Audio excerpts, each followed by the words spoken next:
2004 പുറത്തിറങ്ങിയ ധരണി സംവിധാനം ചെയ്ത തമിഴ് ചിത്രമാണ് ഗില്ലി. വിജയ് നായകനായ ചിത്രത്തിൽ തൃഷ, പ്രകാശ് രാജ്, ആശിഷ് വിദ്യാർത്ഥി തുടങ്ങിയവരാണ് മറ്റു പ്രധാന അഭിനേതാക്കൾ. എൻ്റെ കോളേജ് പഠനകാലത്ത് കൂട്ടുകാരുമൊത്ത് തിയേറ്ററിൽ പോയി ആവേശത്തോടുകൂടി കണ്ട സിനിമയാണ് ഗില്ലി.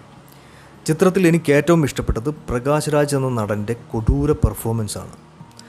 അക്കാലം വരെ കാണാത്ത തരത്തിലുള്ള വില്ലൻ്റെ അഴിഞ്ഞാട്ടമായിരുന്നു പ്രകാശ് രാജ് ആ സിനിമയിൽ കാഴ്ചവെച്ചത്. പ്രകാശ് രാജ് പൂണ്ടു വിളയാടിയ ചിത്രമാണ് ഗില്ലി. പ്രകാശ് രാജിൻ്റെ അഭിനയത്തെക്കുറിച്ച് പറയേണ്ട കാര്യമില്ല. അതുവരെ ഫാനില്ലാത്തവർ പോലും ഗില്ലി കണ്ട് നിമിഷ നേരം കൊണ്ട് പ്രകാശ് രാജിൻ്റെ ഫാനായി മാറി. ചിത്രത്തിൽ പ്രകാശ് രാജ് ഉപയോഗിക്കുന്ന ചെല്ലം എന്ന വാക്ക് ഫേമസ് ആയി. ഇപ്പോഴും പ്രകാശ് രാജിനെ കുറിച്ച് ഓർക്കുമ്പോൾ ആദ്യം മനസ്സിൽ വരുന്നത് ചെല്ലം എന്ന വാക്കാണ്. ഗില്ലി എന്ന സിനിമ വിജയുടെ കരിയറിലെ തന്നെ വൺ ഓഫ് ദ ബെസ്റ്റ് മൂവിയായി മാറി. ഇപ്പോഴിതാ ഗില്ലി റിലീസ് ചെയ്തും കോടികൾ നേടി.